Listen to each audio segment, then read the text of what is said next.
Vamos aquí a hacer rapidito un pollo enchilado. Voy a untar mi mantequilla en mi charola para que no se me pegue. Ok, ya tengo mi pollo aquí lavadito con una respectiva patita de pollo. Vamos a moler el chile. Ok, ya molimos su chile. Ahora se lo echamos.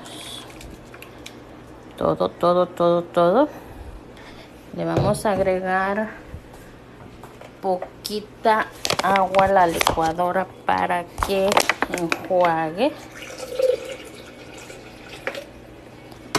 lo que le quedó. Okay.